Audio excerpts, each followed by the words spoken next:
لقد كان لكم في رسول اللہ اسوۃ حسنہ۔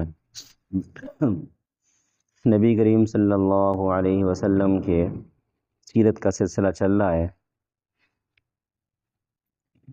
پیچھے ہم نے سن 6 ہجری تک پڑھا ہے، ابھی سن 6 ہجری اور کچھ آگے کے واقعات آپ معلوم کریں گے انشاءاللہ۔ ہوا یہ تھا کہ نبی کریم صلی اللہ علیہ وسلم نے خواب دیکھا تھا کہ آپ مکہ مکرمہ میں داخل ہوئے ہیں اور بیت اللہ کا طواف کر رہے ہیں۔ تو نبی کا خواب سچا ہوتا ہے، اور یہ بھی حضور کو یقین تھا کہ میرا خواب مجھے پورا ہونا ہے کہ ہم کعبۃ اللہ کو جانا ہے، لیکن زمانے، مہینے اور وقت کی کوئی تعین نہیں دے کہ کب جانا ہے۔ اور یعنی کہ تھی تو بڑی عجیب بات کہ وہاں پر یعنی کہ قبضہ، کنٹرول قریشیوں، کافروں کا، اور ہم کیسے عمرہ کریں گے؟ حضور کا خواب بھی سچا ہے اور وقت کا بھی پتہ نہیں۔ حضور نے یہ بات یعنی صحابہ کرام میں کر دی کہ بھائی میں نے خواب جو اس طرح دیکھا ہے، کیوں آپ صلی اللہ علیہ وسلم کا معمول تھا روزانہ فجر کے بعد حضور صحابہ سے پوچھتے بھائی تم میں سے کسی نے کوئی خواب دیکھا ہے؟ وہ کہتا حضور خواب دیکھا ہے۔ حضور پوچھتے اور پھر جو ہے اس کا جواب دیتے تھے، اس کا تعبیر یہ ہے۔ اور پھر کبھی صحابہ نے نہیں دیکھا ہوتا تو پھر حضور پھر اپنا خواب بتاتے بھائی میں نے یہ خواب دیکھا ہے۔ اس بیچ میں حضور نے خواب جو ہے یہ کھول رکھا۔ جیسے حضور نے اپنا خواب کھولا تو صحابہ کرام میں ویسے شوق تھا، مدینہ کے جو انصاری صحابہ تھے ان کو شوق تھا کہ بھائی حضور کے ساتھ ہم یعنی کہ عمرہ کریں گے، کیا بڑی بات۔ لوگ کیا کہتے ہیں بھائی میں اپنے مرشد کے ساتھ کروں گا، میں اپنے بڑے کے ساتھ کروں گا، میں امی ابو کے ساتھ کروں گا، میں استاد کے ساتھ کروں گا، میں اپنے بچوں کے ساتھ کروں گا۔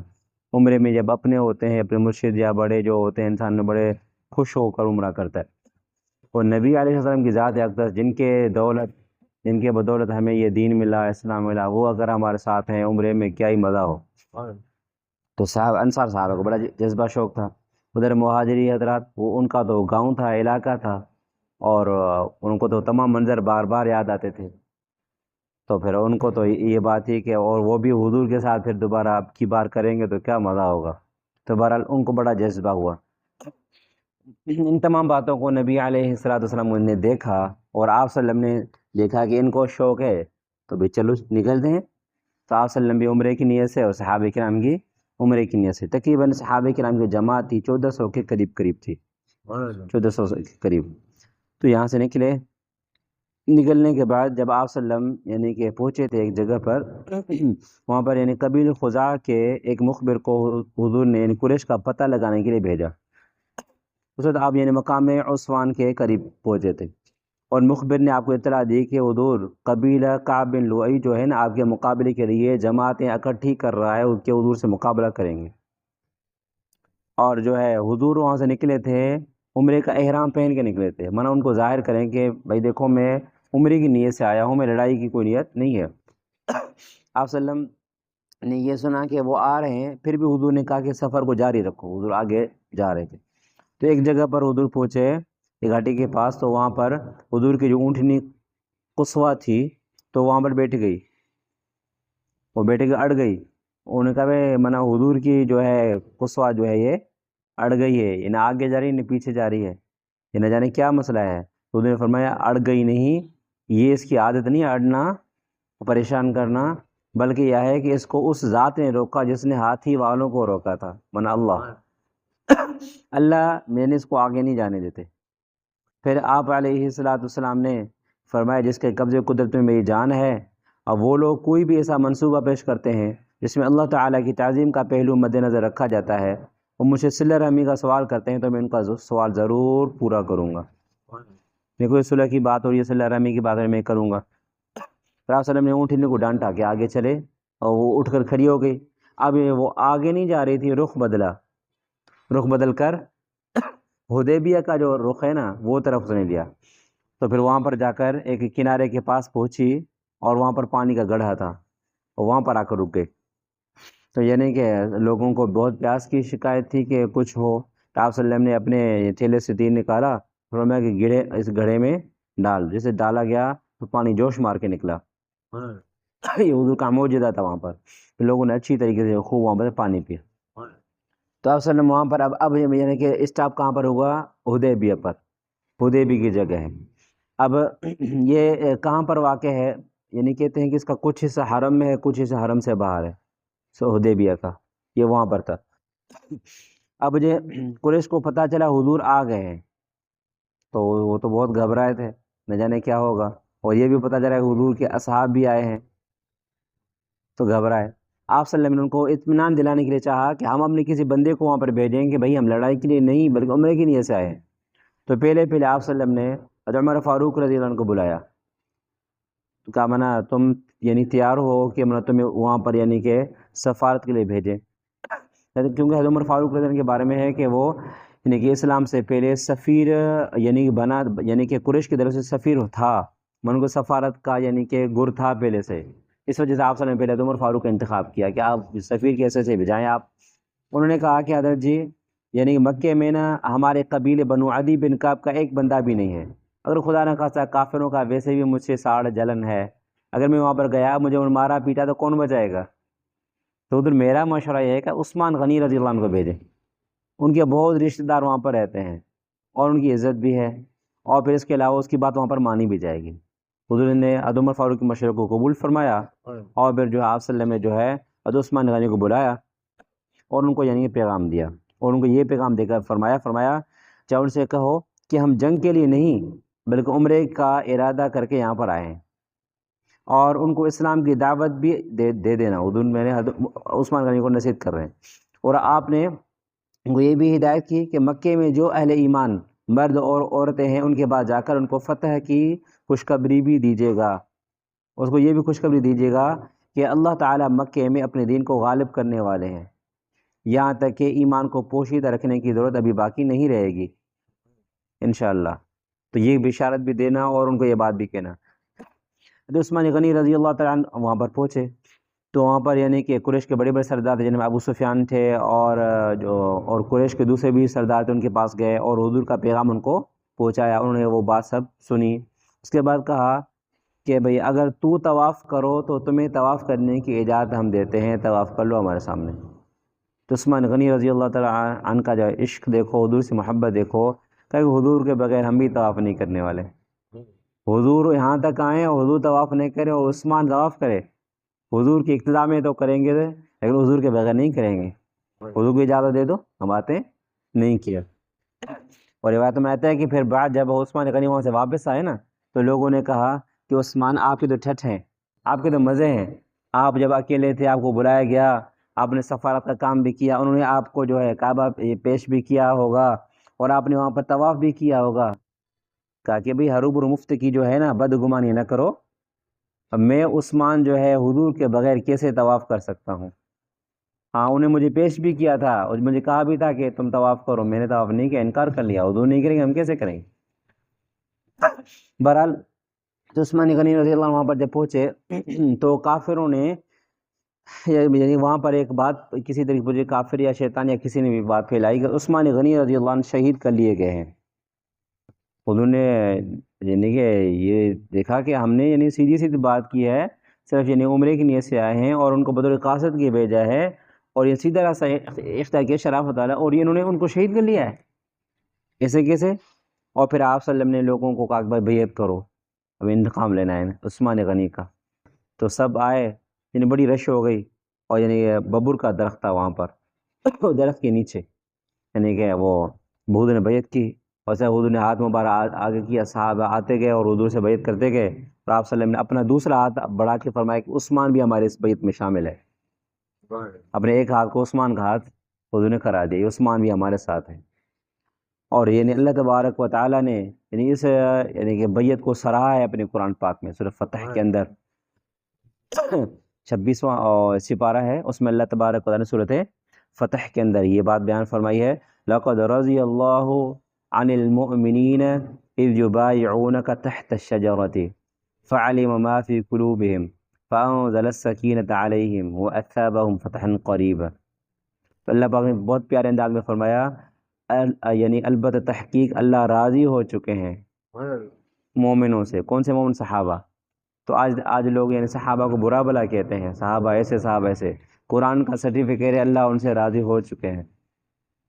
تو فرمایا راضی ہو چکے ہیں، اذ یبایعونک، جب وہ آپ سے بیعت کر رہے تھے تحت شجرہ، درخت کے نیچے، فعلم ما فی قلوبہم، اللہ نے جان لیا اس کو جو ان کے دلوں میں ہے، جو سچائی، خلوص، اخلاص، تقوی، تو صحابہ کے دلوں کی صفائی بھی اللہ بیان فرما رہے ہیں۔ فانزل السکینۃ علیہم، پھر اللہ تبارک و تعالیٰ پر سکینہ نازل فرمایا، تسلی نازل فرمائی، وَأَثَابَهُمْ فَتْحًا قَرِيبًا، اور انہیں اللہ تبارک و تعالیٰ جلد ہی فتح قریب عطا فرمائیں گے، فتح عطا فرمائیں گے، اللہ اس کا وعدہ بھی کرے، ہوا بھی ایسا۔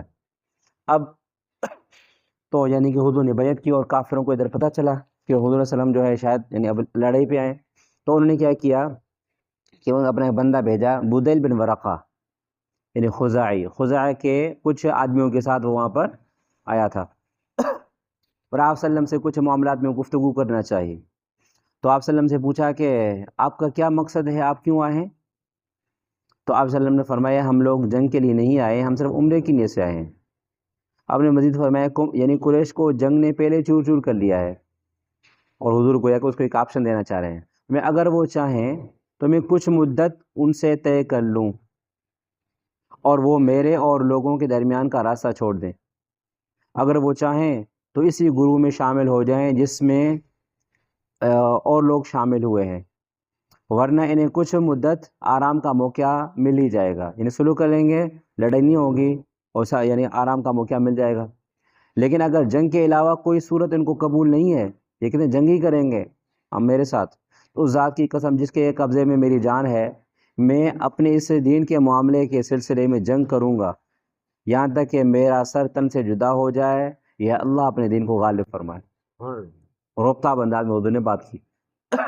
اب بدیل نے جب یہ بات سنی تو یہ انہوں نے یعنی کہ یہ حضور کا پیغام ان کے طرف بھیجا، تو کہا کہ آپشن تو بڑا صحیح دیا ہے، وہاں پر ایک بندہ تھا عروہ بن مسعود ثقفی، اس نے کہا آپشن تو بڑا صحیح دیا ہے اور اس کی تجویز قبول کرنی چاہیے، سلوک کرنی چاہیے، ہرو لڑائی میں کیا رکھا ہے، لڑائی آپ نے کی ہے کیا فائدہ ملا؟ کہا تو ٹھیک، اچھا ایسی بات ہے تو یعنی بات کرنی چاہیے۔ عروہ نے کہا میں بات کروں گا، کہا ٹھیک ہے تم جاؤ۔ تو عروہ جو ہیں آپ علیہ السلام کے سے وہ بات کرنے کے لیے آئے، جب حضور سے بات کرنے کے لیے آئے تو یعنی کہ وہ بار بار نوٹ کر رہا تھا، آنکھیں میں نے یوں یوں ٹیڑھی میڑھی کر کے ادھر دے رہا تھا، کنیکیوں کے ساتھ ادھر ادھر صحابہ کا پورا منظر دیکھ رہا تھا، اور دیکھ رہا تھا کہ حضور پر صحابہ جو ہے نا جان فدا کریں، حضور وضو کر رہے ہیں، پانی زمین پہ نہیں صحابہ کے ہاتھ پہ گر رہا ہے، یعنی کہ اس میں لڑائیاں ہو رہی ہیں ان کی کہ میں یعنی ہاتھ لوں، میں ہاتھ میں لوں، حضور کی جو بھی چیز منہ سے نکل رہی ہے یا وضو سے نکل رہی ہے صحابہ لے کر اپنے منہ میں چھڑک رہے ہیں، اپنے چھاتی پہ چھڑک رہے ہیں، سر پہ چھڑک رہے ہیں، اور پھر آپ صلی اللہ علیہ وسلم کوئی بات کر رہے ہیں تو جو بڑے غور فکر سے حضور کی بات کو سن رہے ہیں، اور ایسا ادب کہ حضور جب آنکھیں اٹھائیں سب کی آنکھیں نیچے، آنکھیں نہیں ملا سکتے۔ تو جب اپنے لوگوں کی طرف گئے تو وہاں پر جو گواہی دی تو کہا کہ ایک قوم، اپنے قوم والوں کو کہا ایک قوم، میں بادشاہوں کے دربار میں گیا ہوں، میں نے کسریٰ اور کیسر اور نجاشی کی شان و شوکت بھی دیکھی، لیکن خدا کی قسم میں نے نہیں دیکھا کہ کسی بادشاہ کے درباری ایسا ادب اور یعنی اس درجے تعظیم کرتے ہوں جیسے محمد علیہ السلام کے ساتھی محمد سے کرتے ہیں۔ تو انہوں نے جو بات دیکھی ہو بتائی تو اس کو بھی یہی بات اچھی لگی کہ بھائی بہت اچھی تجویز رکھی ہے تم لوگ، اس کو مانو تو سلو والی۔ اچھا اس یعنی بیچ میں یعنی کچھ لوگ مزید آئے اور اس میں سہیل بن عمر بھی آیا، حضور ان کو دیکھا، دیکھتے ہی آپ نے فرمایا کہ ان کو جو ہے بھیجنے سے معلوم ہوتا ہے کہ سلو کی خواہش مند ہیں، تو اچھا فعال ہے۔ حضور سہیل تھا نا، سہیل مانا آسانی، حضور نے فرمایا یعنی اب معاملہ سہل ہونے والا ہے، اور ان کو بھی یہ بات آسانی لگی کہ سلو والی ہو جائے جی۔ اچھا جی، اب سلو پر تیار ہو گئے، کہا اب دستاویز لکھیں۔ دستاویز میں حضور نے فرمایا لکھو، دستاویز اس میں کاتب علی رضی اللہ عنہ تھے، لکھو۔ حضور نے لکھوایا بسم اللہ الرحمن الرحیم۔ سہیل نے پہلا اعتراض کر لیا، کہا کہ جو اللہ کی بات تو ہم جانتے ہیں لیکن رحمان تو ہم نہیں جانتے رحمان کیا ہے، لہذا ہمارے پرانے دستور کے مطابق جو بسم اللہ لکھا جاتا ہے وہ لکھو، بسمک اللہم۔ حضور نے فرمایا چلو ٹھیک ہے یہ سے لکھ لو، اور حضور نے یہ بات لکھوائی کہ بھائی یہ جو معاہدہ ہے من محمد الرسول اللہ، محمد کی طرف سے ہے جو اللہ کا رسول ہے۔ کہا کہ حضرت جی اگر آپ اللہ کے رسول برابر ہیں لیکن ہم تو نہیں مانتے نا، اگر ہم مانتے تو پھر کیا سلو کیا بات ہے، اس وجہ سے آپ رسول اللہ نہیں لکھوائیں گے، عبداللہ لکھوائیں گے۔ حضور نے فرمایا کہ بھائی لکھو محمد بن عبداللہ، اس کو حضور نے وہ بات بھی ان کی مانی۔ اب یعنی کہ صحابی کو کہا مٹاؤ صحابی نے کہا حضرت مجھے نہیں مٹا جاتا، آپ کا لکھا ہونا رسول وہ میں مٹاؤں، مجھ سے نہیں ہمت ہو رہی، تو مجھے جگہ دکھاؤ۔ اس دن نے پھر وہ جگہ دیکھی، دکھائی گئی، اس دن اس کو مٹایا، وہاں پر خود حضور نے پھر اپنا نام محمد بن عبداللہ لکھا۔ اچھا یہ دو باتیں گویا کہ ان کی مانی گئی، اور آگے منا حضور نے فرمایا کہا کہ منا یہ معاملہ اس پر حضور نے یعنی کرنا چاہیے کیا کہ تم لوگ ہمارے اور بیت اللہ کے درمیان میں حائل نہیں ہوگے، یعنی ہمیں طواف کرنے دو گے۔ اب سہیل نے وہاں پر پھر تیسری بات ٹانگ اڑائی، اور وہاں پر بسم اللہ سے اور حضور کا نام اب یہاں پر کا، اگر ایسا کریں گے اس بار آپ کو دیا جائے گا، نہیں جانے اور عمرہ کرنے دیا جائے گا، تو پھر کیا ہوگا معاہدے میں یہ لوگ یہ سمجھیں گے کہ یعنی قریشیوں نے دب کر معاہدہ کیا ہے، محمد صلی اللہ علیہ وسلم کے خوف میں انہوں نے کیا ہے، تو ہمارا نام خراب ہو جائے گا۔ کہا کہ آئندہ سال آپ آئیں، تو حضور نے فرمایا چلو یہ بھی منظور ہے۔ اب تینوں باتیں ان کی آ گئیں۔ اچھا جی، اس کے بعد پھر مزید یہ ہوا، یعنی کہ یہ بات انہوں نے کہی، کہا کہ اگر ہمارے یہاں سے ہماری طرف سے کوئی شخص آپ کے پاس آئے گا، پھر چاہے آپ ہی کا دین قبول کرے، لیکن پھر بھی آپ اس کو ہمیں واپس کر دیں گے۔ تو مسلمانوں پر سن رہے تھے، تینوں سے باتیں ان کے فیور میں گئیں۔ سبحان اللہ، ایسے کیسے؟ یعنی ہمارا کوئی مسلمان ہو آئے ہم مشرکوں کے حوالے کریں؟ اس نے پھر کیا ہوا، یعنی کہ حضور نے ان کو بات ماننی تھی، حضور نے فرمایا چلو ٹھیک ہے، اس بات کو بھی مان لیتے ہیں۔ اس بیچ میں کیا ہوا کہ ابو جندل جو سہیل جو تھا نا، ان کا اپنا بیٹا تھا سمجھو، ابو جندل، وہ یعنی کہ بیڑیوں میں بندھا ہوا، ہاتھوں پاؤں میں، مسلمانوں کیا تھا ابو والوں نے ان کو یعنی بند کیا تھا، کیوں مسلمان ہوا ہے، کہ اپنے آپ کو یعنی کہ بچا کے حضور کے قدموں میں لائے۔ تو پھر یعنی کہ اس نے جیسا ابو جندل کو دیکھا نا، کہا کہ سب سے پہلے معاہدہ یہاں سے شروع ہوگا، یہ تو آپ کے پاس ہے، اس کو واپس کرو۔ مسلمانوں نے کہا کہ کیسے اس کو واپس کریں، یہ کیسا سخت شرط ہے، بیچارے نے کتنی تکلیفیں برداشت کی ہیں، اب پھر بھی ان کو واپس کر دیں گے۔ آپ صلی اللہ علیہ وسلم نے ان سے باتیں کی، لیکن اس نے کہا کہ پھر تحریر نہیں لکھتے بس۔ تو فرمایا چلو، حضور فرمایا چلو ٹھیک ہے، یہ بھلے اس کو لے جاتا ہوں۔ میں نے یہ بات بھی جو ہے ان کے فیور میں تھی۔ تو بہرحال تو پھر ساتھ میں یہ بھی ایک معاہدے میں یہ بھی ایک بات تھی کہ بھئی یہ ہمارا جو معاہدہ نہیں 10 سال تک رہے گا، 10 سال میں ہم جو ہے آپس میں لڑائی وغیرہ نہیں کریں گے۔ یہ تو بھئی دونوں کے فیور میں تھا یہ شرط۔ اور اس کے علاوہ یہ بھی تھا کہ اگر قریش میں سے کوئی شخص اپنے ولی سرپرستی کی اجازت کے بغیر محمد صلی اللہ علیہ وسلم کے پاس اگر نکلے گا، یعنی آ جائے گا وہاں پر مدینہ طیبہ میں، تو آپ اس کو واپس کر دیں گے۔ اور اگر محمد صلی اللہ علیہ وسلم کے ساتھیوں میں سے کوئی شخص قریش کے پاس آیا تو ہم واپس نہیں کریں گے۔ یہ بھی بظاہر ان کے فیور کی بات تھی۔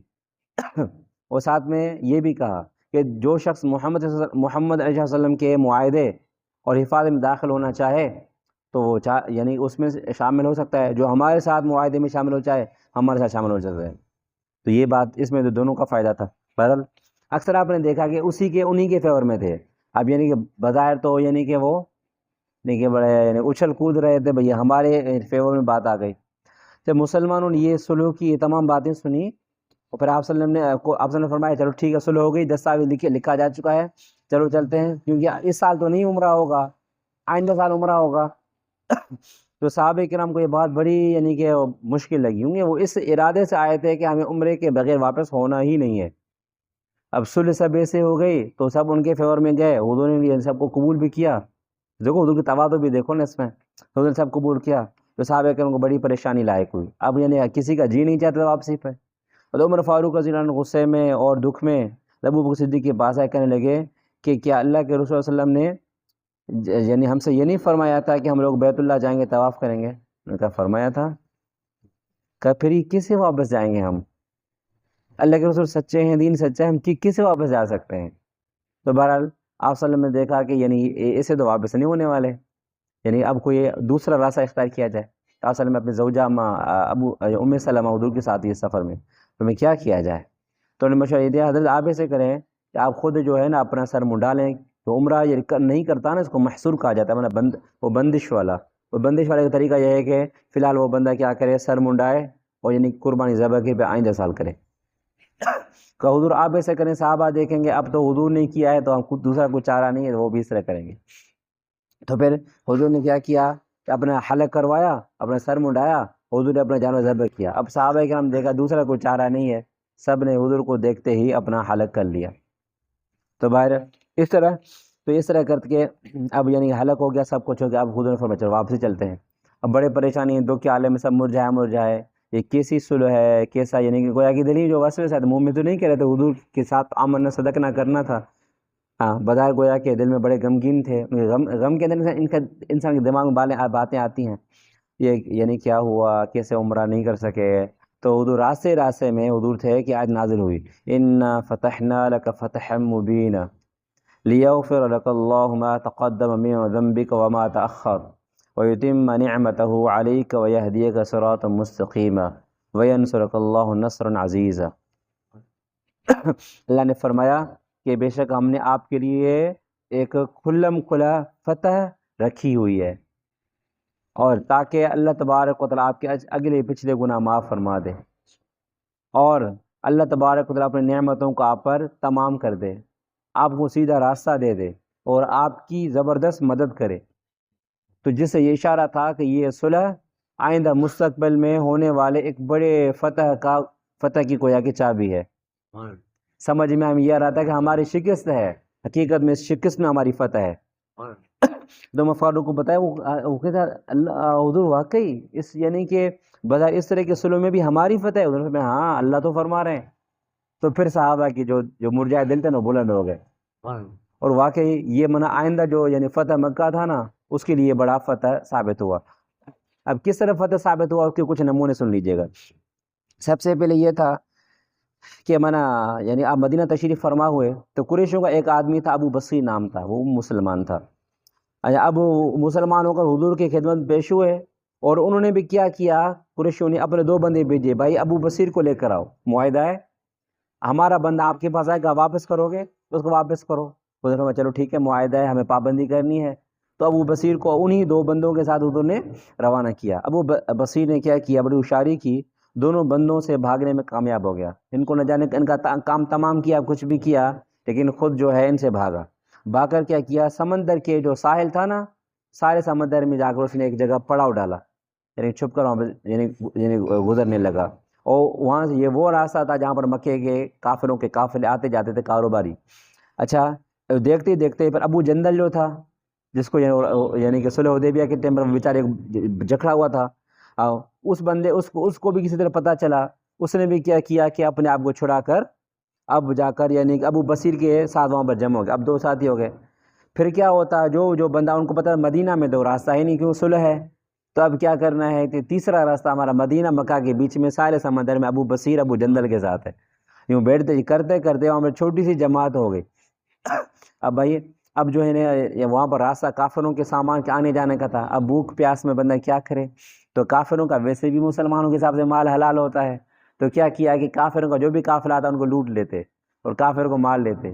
بھائی اب کافر اتنے پریشان ہو گئے تو آخر کار انہوں نے حضور کو کہا کہ حضور ایسا کریں کہ جو ہے نا یہ ابو بصیر جندل کی جو پورا گروپ ہے ان کو اپنے پاس بلا لیں، ہم نے توبہ کی ہے، اس یعنی کہ شک کو نکال دیں دستاویز سے، یہ شک بس ختم ہے. بھلے ہم ان کو نہیں بلائیں گے مسلمانوں کو، آپ اپنی طرف بلا لیں، ہمارا کھانا پینا جا رہا ہے. تو یہ تو ایک طرح کا گویا کی شروعات ہوئی. اور اس کے بعد پھر کیا ہوا، مزید یہ بھی فائدہ ہوا اس صلح کا کہ یعنی کہ جزیرۃ عرب کے اندر اسلام کا گویا کہ ایک دروازہ جو ہے پھیلنے لگا. ہاں اس طرح کہ حضور کو کیا ہوا، اب یہ حضور کو کسی طرح سے کوئی ٹینشن بظاہر نہیں تھی. تو حضور نے کیا اب یعنی کہ اسلام کی دعوت کو مزید جو ہے پھیلانے کا پورا موقع مل گیا. تو حضور نے خطوط لکھے، دنیا کے بڑے بڑے سپر پاور طاقتیں تھیں نا، کیسر تھا، کسرا تھا، مقوقس تھا، مصر کا بادشاہ، نجاشی جو افریقہ کا بادشاہ تھا، حبشے کا، ان کے طرف حضور نے وہ بڑے بڑے عربوں کے سردار ان کے طرف حضور نے خطوط اسلام کی دعوت بھیجے. یہ حضور نے اس کا فائدہ یہاں پر حاصل کیا. حضور کا جو یعنی حضور کی دعوت تھی نا مدینے کے یعنی کہ اس شہر میں بند تھی، اب وہ انٹرنیشنل بن رہی ہے. دیکھو یہ فائدہ ہو گیا. اب اس کے علاوہ یہ بھی ایک فائدہ ہوا کہ ویسے میں نے قریش حضور کی جماعت مسلمان کو نہیں مانتے تھے، اب مسلمانوں کی ایک حیثیت ہونے لگی. ہاں اور ان کو ایک باقاعدہ ایک مستقل فریق کے حیثیت سے دیکھنے لگے، مذاکرات کے لیے ان کو یعنی کہ جگہ دینے لگے. ان کی باتوں کو ماننے کے لیے جگہ دینے لگے، انہیں سلوک کرنے پر آمادہ ہونے لگے۔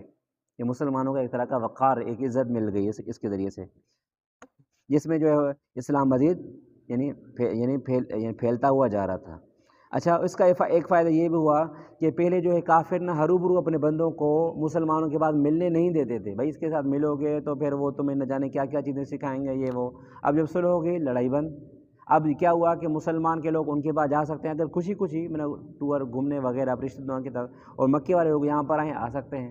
10 سال کا معاہدہ، آؤ جاؤ، تمہارے پرانے رشتہ دار ہیں، مسلمان ہیں نہیں، ملو جلو، ملے تو ان کو بڑی ملنے کے بعد صحابہ کرام کے اندر جو تقریباً 10-15 سالوں میں حضور کی صحبت میں رہ کے جو نکھار آیا تھا، ان کو جو پہلے نہیں سمجھتے تھے نا، اب ان سمجھنا شروع کیا، دیکھنا شروع کیا۔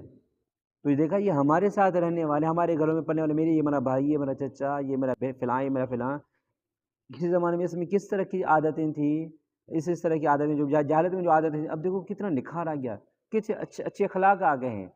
آخر یعنی کہ حضور کی ایسی محنت ہے نا، تو میں نے اس طرح کی حضور کی عادت دیکھی، یعنی حضور کی جو صفات دیکھی، صحابہ کے نام جو منتقل ہو گئی تھی، تو میرے شرک و بت پرستی سے نجات مل گئی، دشمنی عداوتی سے نکل آئے، انسانی خون کے جو پیاسے تھے وہاں سے نکل آئے، اور قتل و غارت گری کرتے تھے، ان کی نفرت ان کے اندر آ گئی، اور یعنی جو اخلاق تھے وہ ان کے اندر آ گئے۔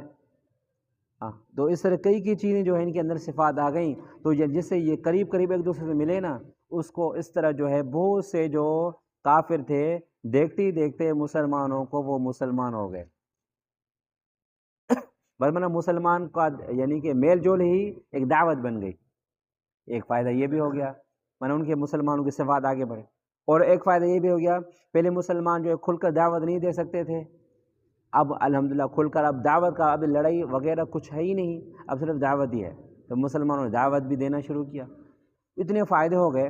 تو اب یعنی کہ ایک تو پہلا جو دور تھا، ایک اب کا دور ہے۔ اب جیسا کہ ہم نے پہلے یہ پڑھا تھا، معلوم کیا تھا کہ صحابہ کرام صلح حدیبیہ کے ٹائم پر حضور کے ساتھ عمرے کے لیے آئے، کتنے تھے؟ 1400، ٹھیک ہے۔ اب اس تقریباً 2 سال کے اندر، 2 سال کی کوئی صلح 10 سال کی تھی، لیکن چلی کوئی 2 سال، کوئی دو سال کوئی یہ صلح چلی۔ یہ 2 سال کے میل جول میں اتنا فائدہ ہوا کہ 1400 سے مسلمانوں کی گنتی بڑھ بڑھ کے 10,000 ہو گئی۔ کتنا فرق پڑا؟ 9% مسلمان، یعنی کہ 90% سمجھو کہ مسلمان بڑھ گئے، الحمدللہ اتنا مسلمان بڑھ گیا جی۔ اس سے یعنی کہ یہ فتح ہی تھی نا۔ اور مسلمان کے دو بڑے صحابی، ایک خالد بن ولید صحابی رسول رضی اللہ عنہ، جس کو حضور نے سیف اللہ کا لقب دیا، اللہ کی تلوار، اب وہ بھی اس صلح کے دنوں میں مسلمان ہوئے تھے۔ اور ایک دوسرا صحابی تھا عمرو بن عاص، مسلمانوں کے بڑے سپہ سالار جنرل تھے، اور بعد میں انہوں نے مصر کو فتح کیا، فاتح مصر ہیں، انہوں نے بھی انہی دنوں میں اسلام قبول کیا۔ کہتے ہیں کتنا اسلام کو جو ہے انہیں بڑھنے کا موقع ملا۔ تو بہرحال اس طرح یعنی یہ صلح واقعی صلح زبردست صلح ہوئی، اور پھر یہ صلح آگے آ رہا ہے، فتح مکہ کے لیے گویا کہ دروازہ ثابت ہوا۔ اور جب آپ علیہ السلام دیکھا کہ یہ جو ہے میدان فارغ ہے، تو آپ صلی اللہ علیہ وسلم نے کیا کیا، دنیا کے جو بڑے جو بادشاہ تھے نا، ان کی طرف حضور نے جو ہے خطوط لکھنا شروع کیا۔ حضور نے فرمایا کہ خطوط لکھے جائیں، خط لکھے جائیں، ان کی طرف بھیجے جائیں خط۔ پھر آپ صلی اللہ علیہ وسلم نے صحابہ کرام چند یعنی کہ جو سلجھے ہوئے، جو واقعی سفیر بننے کے اہل تھے، ہر طرح کی صفات پائی جائیں، ادھر اس طرح کی یعنی صحابہ منتخب کیے، اور پھر یعنی کہ دنیا کے جو بڑے بادشاہ تھے ان کی طرف خطوط لکھنا شروع کیا، ان کے بھیجنا ہے۔ تو صحابہ کرام نے عرض کیا، حضور خط تو لکھیں گے، لیکن خط جو بڑے بادشاہوں کی طرف جاتے ہیں نا، بغیر مہر کے نہیں جاتے، اس لیے اگر کوئی مہر بنوائی جائے تو بہت ہی فائدہ ہوگا۔ تو پھر کیا ہوا، حضور نے ایک یعنی کہ انگوٹھا بنوایا تھا، انگوٹھی بنائی جو چاندی کا، جس میں حلقہ تھا، جس میں آپ صلی اللہ علیہ وسلم نے محمد الرسول اللہ لکھوایا تھا۔ اور پھر کیا ہوتا ہے، جو بھی خط حضور نہ لکھواتے، پھر اس میں آخر میں ٹھپا لگاتے تھے، بس یہ حضور کا ٹھپا ہو گیا۔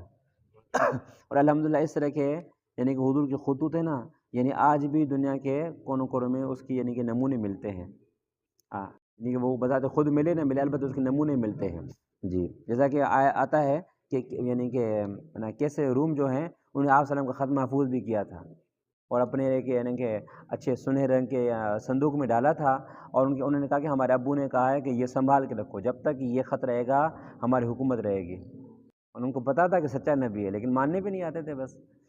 آپ وسلم جو خط لکھے، اور چند خطوں میں سے جو کچھ عنوان ہیں ان کو تھوڑا پڑھ لیتے ہیں برکت کی خاطر۔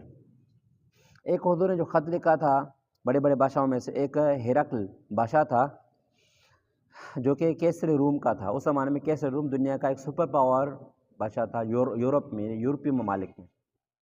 تو حضور نے ان کی طرف خط جو بھیجا تھا، اس کا صحابی بھیجا تھا، خط والا جو صحابی تھا وہ دحیۃ الکلبی تھا۔ انہیں خط بھیجا یعنی کہ دیا یعنی کہ بصرہ کے سردار کو۔ بصرہ کے سردار نے پھر یہ خط بھیجا تھا ہرقل کو۔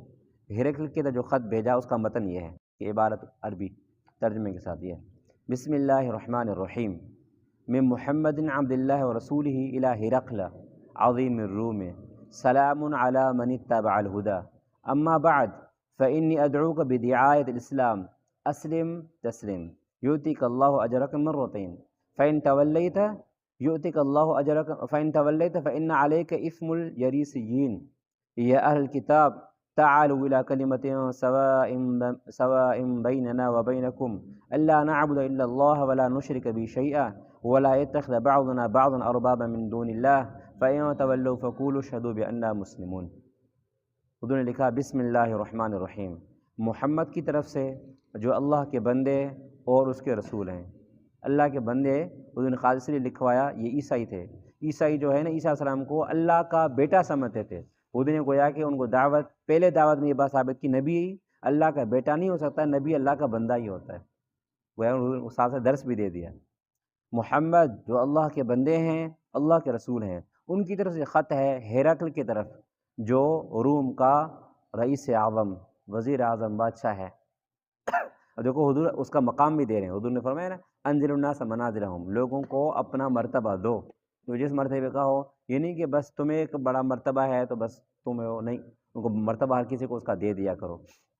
سلام علی من اتبع الہدی، جس نے ہدایت کو قبول کیا اس کے لیے سلامتی ہے۔ اور فرمایا اما بعد، پس اس حمد و ثنا کے بعد میں آپ کو اسلام کی دعوت دیتا ہوں۔ اسلم تسلم، اسلام قبول کرو، سلامتی پاؤ گے۔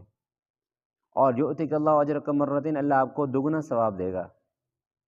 فإن تولیت، اگر آپ نے پیٹھ دی تو آپ پر آپ کے رعایا کا گناہ بھی ہوگا۔ کہ خود بھی نہ مانا، ان کو انہیں ماننے کے لیے دعوت بھی نہیں دی، گویا ان کے لیے رکاوٹ بھی بنے۔ اور آگے فرمایا اے اہل کتاب آؤ اس کلمے کی طرف، قرآن کی آیت ہے، حضور آخر میں وہ آیت لکھی، آؤ اس کلمے کی طرف جو ہمارے تمہارے بیچ میں برابر ہے۔ وہ کلمہ یہ ہے کہ ہم عبادت صرف اللہ کی کریں گے، اور کلمہ یہ ہے کہ ہم اللہ کے ساتھ کسی کو شریک نہیں کریں گے، اور وہ کلمہ یہ ہے کہ ہم میں سے بعض کو رب نہیں مانیں گے اللہ کو چھوڑ کر، ہمارا رب اللہ ہی ہے۔ فإن تولوا، پھر اگر تم نے پیٹھ پھیری یعنی اس کلمے میں نہ آئے تو تم کہو اشہدو، یعنی کہ تم کہو کہ تم گواہ بن جاؤ، بأننا مسلمون، ہم تو مسلمان ہیں، ہم نے جو اسلام قبول کیا تمہاری مرضی ہے۔ یہ خط حضور نے بھیجا تھا ہرقل بادشاہ کی طرف۔ اب پرویز کسرا، جو اس زمانے میں دوسرا سپر پاور ملک تھا، کسرا جو ایران تھا، یعنی جس کو فارس اس زمانے میں کہتے تھے، کسرا فارس، اس کا بادشاہ پرویز تھا۔ یہ مجوسی تھے، یہ آگ کی پوجا کرتے تھے۔ حضور نے ان کی طرف خط بھیجا، ان کا خلاصہ متن یہ ہے: بسم اللہ الرحمن الرحیم، من محمد رسول اللہ الی کسرا عظیم فارس، سلام علی من اتبع الہدی، وآمن باللہ ورسولہ، واشہد ان لا الہ الا اللہ وانی رسول اللہ الی الناس کافہ لینذر من کان حیا، اسلم تسلم فإن ابیت فعلیک اثم المجوس۔ خط کا ترجمہ کیا ہے؟ بسم اللہ الرحمن الرحیم، محمد کی طرف سے جو اللہ کے رسول ہیں۔ یہاں پر حضور نے اللہ عبداللہ نہیں کہا، اللہ کا بندہ، کیونکہ یہ اللہ کو تو مانتے ہی نہیں تھے۔ اگر اللہ کو مانے تو اس میں کوئی نبی وغیرہ کو تو نہیں مانتے تھے، اس وجہ سے ان کے لیے عبداللہ کا حضور استعمال نہیں کیا۔ اور میں محمد کی طرف جو اللہ کے بندے ہیں، محمد کی طرف سے خط ہے کیسر کے طرف، کسرا کے طرف، جو کہ فارس کا وزیر اعظم ہے۔ اور سلام علی من اتبع الہدی، سلامتی اس شخص پر جس نے ہدایت کی پیروی کی۔ آپ اللہ اس کے رسول کو مان لیجئے، اور اس بات کی گواہی دیجئے کہ اللہ کے سوا کوئی معبود نہیں، اور اس بات کی گواہی دیجئے کہ میں اللہ کا رسول ہوں تمام لوگوں کے طرف۔ تمام لوگوں کی طرف، تاکہ یہ وہ ڈرائے ان لوگوں کو جو زندہ ہیں۔ اسلم تسلم، آپ اسلام لائیے، سلامتی پائیں گے۔ اگر آپ نے پیچھ پھیری تو آپ پر اپنے جو یہ رعایاء مجوسی، ان کا گناہ آپ پر ہوگا، ان کا وبال تمہارے سر ہوگا۔ ہم دیکھو کچھ یعنی آج کے زمانے میں بھی اس طرح کے یعنی کہ لوگ پائے جاتے ہیں، یعنی اسلام کے دشمن، وہ کہتے ہیں کہ محمد علیہ السلام جو ہے نا وہ عربوں کے نبی ہیں بس، اور اس زمانے کے نبی ہیں، لیکن ان خط سے کیا پتہ پڑتا ہے کہ انٹرنیشنل نبی ہیں، قیامت تک کے نبی ہیں۔ اگر عربوں کے نبی ہوتے تو پھر کیسر بادشاہ کی طرف ان کو کیوں کہتے اسلم تسلم؟ اگر عربوں کے بادشاہ تھے، دوسرے سپر پاور جو یعنی کہ سلطنت تھی کہ یعنی کہ کسرا، ان کو کیوں کہتے اسلم تسلم؟ مانا عربوں کے نہیں، پوری دنیا کے قیامت تک کے لوگوں کے نبی ہیں۔ آگے حضور کا ایک اور خط ہے نجاشی کی طرف، جن کے خط کا خلاصہ ہے بسم اللہ الرحمن الرحیم، من محمد رسول اللہ الی النجاشی عظیم الحبشہ سلام علی من اتبع الہدى اما بعد فإنی احمد الیک اللہ الذی لا الہ الا هو الملک القدوس السلام المؤمن المہیمن واشہد ان عیسی ابن مریم روح اللہ وکلمتہ القاها الى مریم البتول الطیبہ الحصینہ فحملت بعیسی من روحه ونفخه كما خلق آدم بيده وإني أدعوك إلى الله وحده لا شريك له والموالاة على طاعته وإن تتبعني وتؤمن بالذي جاءني فإني رسول الله وأدعوك وجنودك إلى الله عز وجل وقد بلغت ونصحت فأقبل نصيحتي والسلام على من اتبع الهدى۔ حضور فرماتے ہیں بسم اللہ الرحمن الرحیم، محمد کی طرف سے خط ہے جو اللہ کے رسول نجاشی کی طرف، جو کہ حبشے کا بڑا بادشاہ، رئیس اعظم، وزیر اعظم ہے۔ سلام تھی اس شخص پر جس نے ہدایت کی پیروی کی۔ اما بعد، میں تمہاری طرف اللہ کی حمد و ثنا پیش کرتا ہوں، وہ اللہ جس کے سوا کوئی معبود نہیں، وہ اللہ جو کہ بادشاہ ہے، وہ اللہ جو ہر عیب سے پاک ہے، وہ اللہ جو سلامتی والا ہے، وہ اللہ جو کہ یعنی کہ امن والا ہے، امن دینے والا ہے، وہ اللہ جو نگہبان ہے۔ میں گواہی دیتا ہوں کہ عیسیٰ جو ہے مریم کے بیٹے ہیں۔ دیکھو وہ کہتے ہیں اللہ کے بیٹے، عیسیٰ مریم کے بیٹے ہیں، روح اللہ، اللہ کی روح ہیں، وکلمتہ، اللہ کے کلمے ہیں۔ اللہ نے وہ کلمہ ڈالا بی بی مریم کے طرف، بی مریم جو کہ پاک ہیں، پاکیزہ ہیں اور پاک نفس ہیں، اور یعنی کہ اس کو حمل ہوا عیسیٰ علیہ السلام کے ساتھ، اس کے روح سے اور اس کے پھونکنے سے، جس طرح کہ آدم علیہ السلام کو اس نے اپنے ہاتھ سے پیدا کیا، اسی طرح عیسیٰ علیہ السلام کو بھی اللہ نے بغیر باپ کے پیدا کیا۔ اور میں آپ کو دعوت دیتا ہوں اللہ اکیلے کی طرف جس کا کوئی شریک نہیں، اور اللہ تبارک و تعالیٰ کی بات ماننے کی طرف، اور اس بات کی کہ آپ میری اتباع کریں اور آپ ایمان لائیں اس پر جس کو میں لایا ہوں۔ میں اللہ کا رسول ہوں، میں تم کو، تمہاری جماعت کو اس اللہ کی طرف دعوت دیتا ہوں، اللہ جو پاک ہے۔ اور یعنی کہ میں نے تو اپنا پہنچایا، میں نے تو نصیحت کر لی، فاقبل نصیحت، آپ میری نصیحت قبول کر لیجئے، اور سلام اس بندے پر جس نے ہدایت کی پیروی کی۔ کتنے پیارا خط تھا۔ اس کے بعد حضور کا ایک خط تھا جو مقوقس جو مصر کا بادشاہ تھا، اس کے بعد حضور کا خط ہے مختصر چھوٹا ہے۔ یہ خط ملتا جلتا ہے ہرقل جو بادشاہ تھا نا، جو کسرا بادشاہ تھا، اس کے خط سے ملتا جلتا ہے۔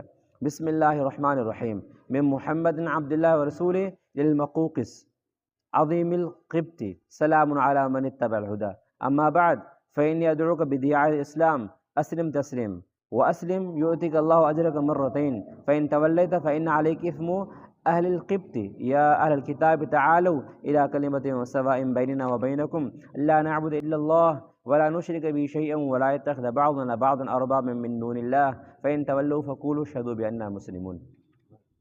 بسم اللہ الرحمن الرحیم، محمد کی طرف سے جو اللہ کے بندے اس کو رسول ہیں، مقوقس کے طرف جو کہ قبط کے عظیم ہیں اور رئیس ہیں، سلامتی اس شخص پر جس نے ہدایت کی پیروی کی۔ اما بعد، پس میں آپ کو اسلام کی دعوت دیتا ہوں، آپ اسلام قبول کیجئے، سلامتی پائیں گے۔ اسلام قبول کیجئے، آپ کو اللہ دگنا ثواب دیں گے۔ پھر اگر آپ نے پیٹھ پھیری تو آپ پر قبطیوں کا بھی گناہ ہوگا، یعنی اپنے ماتحتوں کا گناہ بھی ہوگا۔ اے اہل کتاب، آؤ اس کلمے کی طرف جو ہمارے تمہارے بیچ میں برابر ہے، وہ یہ کہ ہم اللہ کے سوا کسی کی عبادت نہیں کریں گے، اور یہ ہے کہ ہم اللہ تبارک و تعالیٰ کے ساتھ کسی کو شریک نہیں کریں گے، اور وہ یہ ہے ہم میں سے بعض کو رب نہیں بنائیں گے اللہ کو چھوڑ کر۔ پھر انہوں نے پیٹھ پھیری تو تم یعنی گواہ بننا کہ تم کہنا کہ تم گواہ ہو جاؤ بے شک ہم تو مسلمان ہیں۔ تو دیکھو یہ حضور کے پیارے پیارے خط تھے جو یعنی کہ محفوظ ہے کتابوں میں، تو ان کو ہم نے پڑھا تو کتنے یعنی کہ اچھے خط ہے، حضور نے ان کی طرف پیغام بھیجا، اور یعنی کہ حضور نے اپنی دعوت کو زیادہ سے زیادہ پھیلایا، اسلام کی دعوت کو۔ بس اب یہ بادشاہ کون تھے، اس کی کیا کیا یعنی کہ معلومات ہیں، انشاءاللہ اس کی تھوڑی تھوڑی معلومات بادشاہوں کی مزید ہم پڑھیں گے کل، اور پھر آگے حضور کی سیرت کا کیا سلسلہ تھا وہ بھی آگے پڑھیں گے انشاءاللہ۔ سو اللہ پاک سے دعا ہے حضور کی سیرت کا جو حصہ پڑھتے جا رہے ہیں، اللہ تبارک و تعالیٰ اس کو یعنی ہمارے لیے حضور کے محبت میں اضافہ کے ذریعہ بنائے، اور آخرت میں شفاعت کا ذریعہ بنائے، اور اللہ تبارک و تعالیٰ اس کو جو ہے حضور کی اتباع میں زیادتی کا ذریعہ بنائے۔ آمین ثم آمین۔